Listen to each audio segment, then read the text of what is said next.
Hello everyone, welcome to Lakshmi talks YouTube channel. ఈరోజు నేను మీకు చెప్పబోయే కథ నెలకు 45. శాంతకు ఇంకా తరగతి గదిలో కూర్చోవడం సాధ్యం కాలేదు. అప్పటికే బంకమన్నుతో బొమ్మలు చేసింది. సంగీతం క్లాసు, డ్రిల్లు క్లాసు, లెక్కలు, రంగు కాగితాలు కత్తిరించడం అన్నీ అయ్యాయి. బెల్లు కొట్టే వరకు కాగితాలు కత్తిరించాలి. అప్పుడు టీచర్ మీరంతా ఇంకా ఇంటికి వెళ్ళొచ్చు అనవచ్చు, లేదా ఇంకా అక్షరమాల మొదలు పెట్టండి అనవచ్చు. శాంతకు సమయం ఎంత అయిందో తెలుసుకోవాలనుంది. తన స్నేహితురాలిని అడిగింది. 5 గంటలయిందా ఇప్పుడు? ఏమో, ఆ అమ్మాయి అంది. లేక 6 అయిందా? లేదనుకుంటా. 6 అయితే చీకటి పడుతుంది. అయితే 5 అయ్యుంటుందంటావా? అవును. అయితే నేను వెళ్ళాలి. మా నాన్న ఇంటికి వచ్చేసి ఉంటారు. నన్ను 5 కల్లా సిద్ధంగా ఉండమని చెప్పారు. నన్ను సాయంత్రం సినిమాకు తీసుకువెళ్తున్నారు. తన చేతిలోని కత్తెరను కింద విసిరేసి టీచరు వద్దకు వెళ్ళింది. మేడం, నేను ఇంటికి వెళ్ళాలి. ఎందుకు శాంతాబాయ్? ఎందుకంటే 5 గంటలయ్యింది గనక. 5 అయిందని ఎవరు చెప్పారు నీకు? కమలా.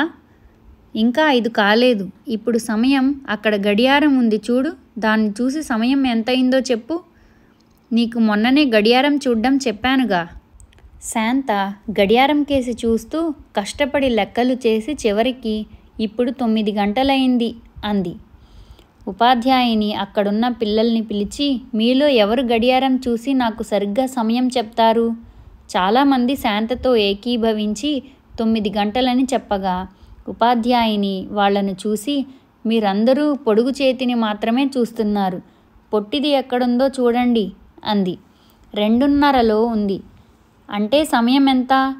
2:30. 2:45. అర్థమైందా?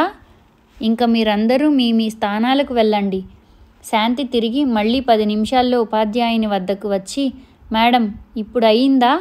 ఎందుకంటే నేను 5 గంటలకు సిద్ధంగా ఉండాలి. లేకపోతే మా నాన్నకు చాలా కోపం వస్తుంది నా మీద. నాన్న నన్ను ఇంటికి త్వరగా రమ్మన్నారు. ఎన్ని గంటలకు? ఇప్పుడే. ఉపాధ్యాయుని శాంతకు వెళ్ళడానికి అనుమతి ఇచ్చింది.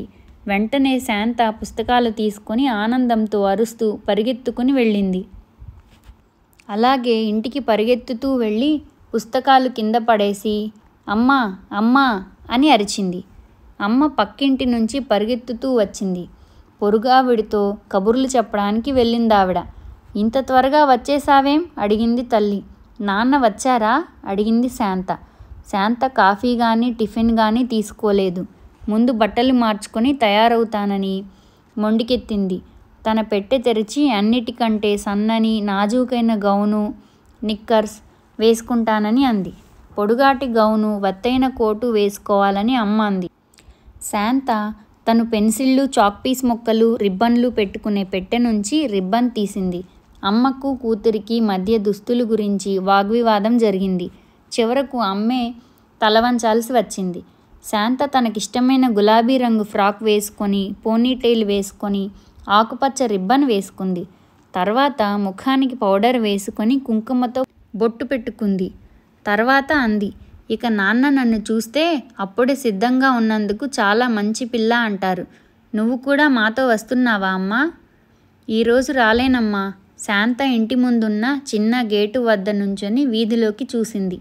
అప్పుడు అమ్మ అంది, నాన్న 5 తర్వాతే వస్తారు. అలా ఎండలో నిలబడకు. ఇప్పుడు ఇంకా 4 గంటలే అయింది. క్రమంగా ఎదురింటి మీద నుంచి సూర్యుడు మబ్బుల వెనక మాయమయ్యాడు. మరి కొంతసేపట్లో చీకటి పడుతుందని శాంత అనుకుంది. అమ్మ దగ్గరికి పరిగెత్తి అడిగింది, నాన్న ఇంకా ఇంటికి రాలేదేమమ్మా? నాకేం తెలిసే, బహుశా ఆఫీసులో పని ఎక్కువ ఉందేమో. శాంత చికాగ్గా చూసింది. నాకు ఈ ఆఫీసు వాళ్ళు ఇష్టం లేదు. వాళ్ళు చెడ్డవాళ్ళు. మళ్ళీ గేటు వద్దకు వెళ్ళి బయటకు చూడసాగింది. అమ్మ లోపల నుంచి అరిచింది, లోపలికి రా శాంత, చీకటి పడుతోంది. అక్కడ నించోకు. కానీ శాంత లోపలికి వెళ్ళలేదు. గేటు దగ్గర నుంచొని ఉండగానే ఒక విపరీతమైన ఆలోచన వచ్చింది తనకి. తనెందుకు తండ్రి ఆఫీసు వద్దకు వెళ్ళి బయటకు పిలిచి సినిమాకు అక్కడి నుంచే వెళ్ళకూడదు? తండ్రి ఆఫీస్ ఎక్కడుందో అనుకుంది. దాని గురించి తనకేమీ తెలీదు. తన తండ్రి ఈ రోడ్డు దాటగానే మలుపు తిరగడం చూస్తుంది రోజు.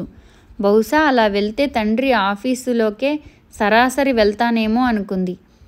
తల్లి తనని చూస్తుందేమో అని చుట్టూ చూసి మెల్లిగా బయటకు బయలుదేరింది. అప్పటికి సంధ్యా సమయమైంది. చుట్టూ ఉన్న మనుషులందరూ రాక్షసుల్లా కనిపిస్తున్నారు.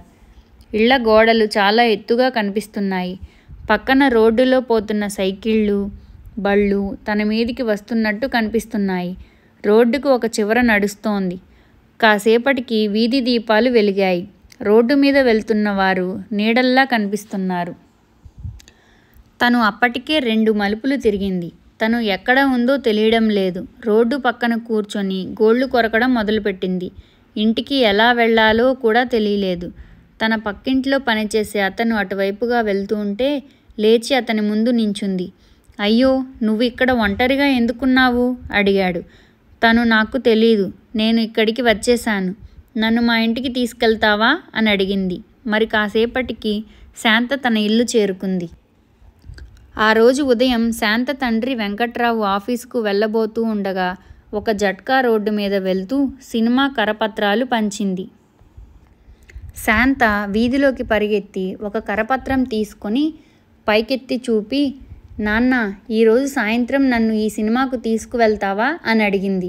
అతనికి ఈ ప్రశ్నకు బాధేసింది. తన పిల్ల ఆ వయసులో అవసరమైన కనీస సరదాలు తీరకుండా పెరుగుతోందని అనిపించింది. తను 2 సార్ల కంటే ఎక్కువ కూతుర్ని సినిమాకు తీసుకువెళ్ళలేదు. అసలు పిల్లతో గడిపే వ్యవధే లేదు తనకు.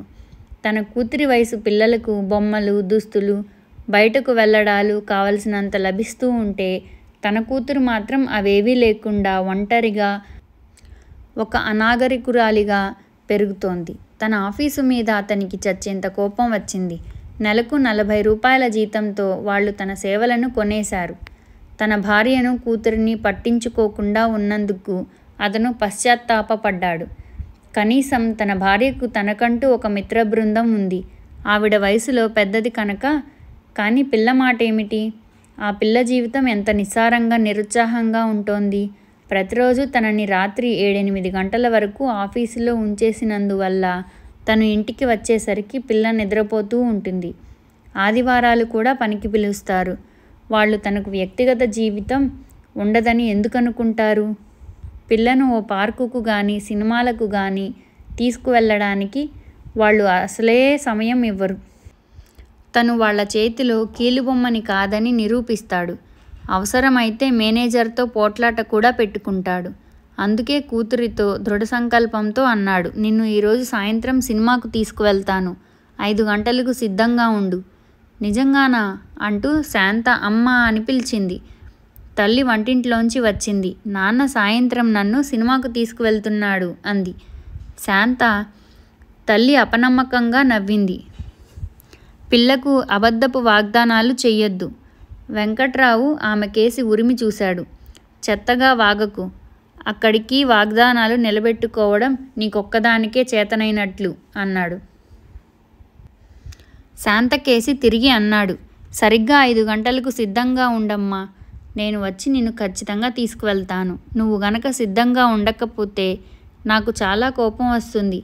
అతను ఆఫీసుకు దృఢ సంకల్పంతో వెళ్ళాడు. తన రోజువారీ పనులు చూసుకొని సరిగ్గా 5 గంటలకు బయలుదేరుతాడు. వాళ్ళు ఏవైనా కుళ్ళు ఆలోచనలు చేస్తే తన యజమానికి ఖచ్చితంగా చెప్పేస్తాడు, ఇదిగో నా రాజీనామా. నాకు మీ దరిద్రపు కాగితాల కంటే నా కూతురి ఆనందం ముఖ్యం అని. రోజంతా అతని టేబుల్ మీదికి రకరకాల కాగితాలు వచ్చాయి. అన్నింటినీ పరిశీలించి సంతకం చేసి డ్రాఫ్టులు తయారు చేశాడు. అతన్ని యజమాని సరిదిద్దాడు, తిట్టాడు, అవమానించాడు. రోజంతా కలిపి మధ్యాహ్నం కాఫీ కోసం ఒక్క 5 నిమిషాల విరామం మాత్రమే అతనికి లభించింది. ఆఫీసు గడియారం 5 కొట్టి తక్కిన గుమస్తాలందరూ లేచి బయటకు వెళ్ళిపోతూ ఉండగా అతను మేనేజర్ వద్దకు వచ్చి, నేను వెళ్ళనా సార్ అని అడిగాడు. మేనేజర్ చదువుతున్న పేపర్ నుంచి తలెత్తి చూసి, నువ్వా అన్నాడు. నగదు, అకౌంట్ విభాగాలు 5 గంటలకు మూసేయడం కనీవిని ఎరగని సన్నివేశం. నువ్వెలా వెళ్తావు అన్నాడు యజమాని. నాకు అత్యవసరమైన వ్యక్తిగత పనులున్నాయి సార్ అన్నాడతను. ఉదయం నుంచి అభ్యసించిన మాటల్ని ఇదిగో నా రాజీనామాను అణిచివేస్తూ చక్కగా తయారై తన కోసం ఉత్కంఠతో వేచి చూస్తున్న శాంత అతనికి కళ్లకు కట్టినట్టు కనిపిస్తోంది. నీకు ఆఫీసు పనుల కంటే అత్యవసరమైనది ఏదీ ఉండదు. నీ స్థానానికి వెళ్ళు. నేను ఎన్ని గంటలు పనిచేస్తానో తెలుసా నీకసలు అన్నాడు మేనేజర్. మేనేజర్ రోజు ఆఫీసు తీసే సమయానికి 3 గంటలు ముందే వచ్చి మూసిన తర్వాత 3 గంటలు కూర్చుంటాడు. ఆదివారాలు కూడా పనిచేస్తాడు. గుమస్తాలు తమలో తాము ఇలా అనుకుంటూ ఉంటారు, వాడి పెళ్ళాం కొడుతుందేమో, అందుకే ముసలాడు ఎప్పుడూ ఆఫీస్లోనే ఉంటాడు. 10కి 8 కనిపించింది చూడు. ఆ లెక్క ఎలా తప్పయిందో వెతికావా అడిగాడు మేనేజర్. దానికి 200 ఓచర్లు చూడాలి సార్. అది రేపు చేయవచ్చును కదా. కుదరదు, దాన్ని వెంటనే సరిచేయాలి. వెంకట్రావు సరే సార్ అని గొణుగుతూ తిరిగి తన కుర్చీలో కూలబడ్డాడు. అప్పటికి గడియారంలో 5:30 అయింది. ఇంకా 2 గంటలు. అన్ని ఓచర్లు చచ్చేలా చూడాలి. ఆఫీసులో ఉన్న అందరూ ఇళ్లకు వెళ్ళిపోయారు. తన సెక్షన్లోని మరో గుమస్తా తప్ప. మేనేజర్ ఉన్నాడనుకోండి. వెంకట్రావుకు ఒళ్ళు మండిపోతోంది. అతను నిశ్చయం చేసుకున్నాడు, తనేం 40 రూపాయలకు అమ్ముడుపోయే బానిస కాదు. ఆ మాత్రం డబ్బు తను సంపాదించలేక కాదు. ఒకవేళ సంపాదించలేదే అనుకో, ఈ ఉద్యోగం కంటే పస్తులుండి చనిపోవడం ఇంకా గౌరవప్రదంగా ఉంటుంది.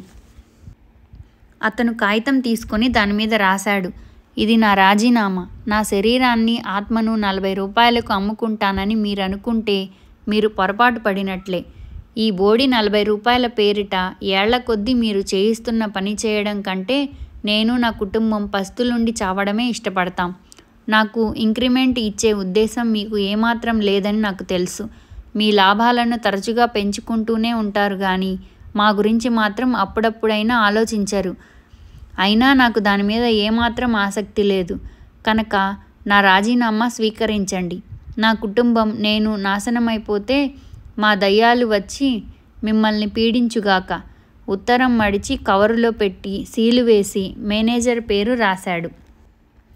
తన స్థానంలోంచి లేచి మేనేజర్ ఎదట నిల్చున్నాడు. మేనేజర్ ఆ లేఖను యాంత్రికంగా తన ప్యాడ్ మీద పెట్టాడు. వెంకట్రావు అన్నాడు, మేనేజర్, నేను ఇప్పుడు చెప్పేది నీకు తప్పక ఆనందం కలిగిస్తుందనుకుంటా. ఈరోజు మన పై అధికారి ఇంక్రిమెంట్ల గురించి చర్చించాడు. నేను నీకు 5 రూపాయల ఇంక్రిమెంట్ ఇవ్వమని సిఫారసు చేశాను. ఇంకా ఉత్తర్వులు రాలేదు కనుక ప్రస్తుతానికి ఈ విషయం నీ దగ్గరే ఉంచుకో. వెంకట్రావు వెంటనే చేయి దాచి తను అక్కడ పెట్టిన కవరు వెనక్కి తీసేసుకొని గాబరాగా జేబులో వేసుకున్నాడు. ఏమిటా ఉత్తరం? నేను సాధారణ సెలవుకు దరఖాస్తు పెట్టుకున్నాను సార్. కానీ నీకు మరో పక్షం రోజుల వరకు ఏ సెలవు దొరకదు. అవును సార్, తెలుసు సార్. అందుకే నా దరఖాస్తు వెనక్కి తీసుకున్నాను సార్. మంచిది. ఇంతకు ఆ తప్పు ఎక్కడుందో దొరికిందా? ఆ ఓచర్లు ఇంకా చూస్తున్నాను సార్. మరో గంటలో కనుక్కుంటాను. ఆ రాత్రి అతను ఇంటికి వెళ్ళేసరికి 9 గంటలయింది. శాంత అప్పటికే నిద్రపోయింది. పిల్ల తల్లి అంది. తను కనీసం ఫ్రాకు కూడా మార్చుకోలేదు. మీరు ఏ క్షణమైనా వచ్చి తనని బయటకు తీసుకువెళ్తారేమోనని. అసలు అన్నం కూడా సరిగ్గా తినలేదు. దుస్తులు నలిగిపోతాయేమోనని. కనీసం పడుకోవడానికి కూడా ఇష్టపడలేదు. గులాబీ రంగు గౌనులో పౌడర్ పూసుకొని తలదువ్వుకొని బయటకు వెళ్ళడానికి సిద్ధమై సోలిపోయి పడుకున్న కూతుర్ని చూస్తూ వెంకట్రావు గుండె తరుక్కుపోయింది. ఈ పిల్లను సెకండ్ షోకి తీసుకువెళ్ళొచ్చు కదా అనుకున్నాడు. శాంత, శాంత అని పిలుస్తూ నెమ్మదిగా కుదిపాడు. శాంత కాళ్ళు కొట్టుకుంటూ విసుక్కుంది. నిద్ర పాడైనందుకు తల్లి, దాన్ని లేపకండి అంటూ మళ్ళీ నిద్రపుచ్చింది. వెంకట్రావు కూతురికేసి చూస్తూ నుంచున్నాడు. ఈ పిల్లను నేను ఎప్పటికైనా బయటకు తీసుకువెళ్ళగలనో లేదో. ఇదిగో చూడు, మా వాళ్ళు నాకు ఇంక్రిమెంట్ ఇస్తున్నారు, దాదాపు ఏడుస్తూ అన్నాడు. ఫ్రెండ్స్, ఈ కథ మీకు నచ్చినట్లయితే వీడియోని లైక్ చేసి సబ్స్క్రైబ్ చేసుకోండి. ధన్యవాదాలు.